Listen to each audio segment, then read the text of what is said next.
Hello সবাইকে, কেমন আছো সবাই?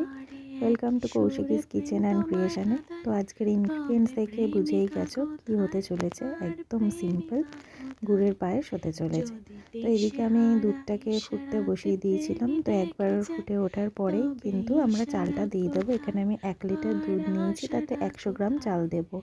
আর তাতে আমি গুড় দিয়েছি 250 গ্রাম মতো, চিনি 2 থেকে 3 টেবিল চামচ, আর হচ্ছে লিকুইড যে গুড় হয় সেই লিকুইড গুড় মোটামুটি পরিমাণ মতো হাফ কাপ বা 1 কাপ মতো তোমরা দেবে, ওতে কিন্তু গন্ধটা ভালো আসে।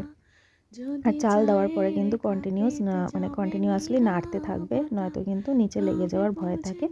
তো এদিকে দুধ ঘন হয়ে এসে চালটা সিদ্ধ হয়ে গেলে তখন পরিমাণ মতো গুড়টা, চিনিটা দিয়ে দেবে।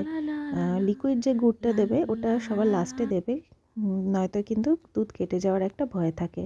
ঠিক আছে, এখানে আমি চিনিটা দিয়েছিলাম কারণ গুড়ে তো খুব বেশি মিষ্টি হয় না, তাতে সেই জন্য যাতে চিনিটাতে সেটা ব্যালেন্স হয়।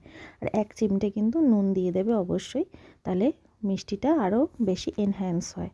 তো কাজু কিশমিশ দেওয়ার পরে আমি কিন্তু লাস্টে একদম গ্যাস সিম করে কিন্তু এই নলেন গুড়টা দিয়েছিলাম, এতে গন্ধটাও সুন্দর আসে আর খুব ভালো খেতে হয়।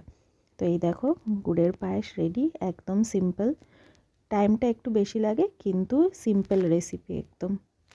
তোমাদের ভালো লাগলে প্লিজ লাইক শেয়ার করে দেবে, কমেন্ট করে দেবে, আর প্লিজ চ্যানেলটাকে সাবস্ক্রাইব করে দিও। Tata, bye bye.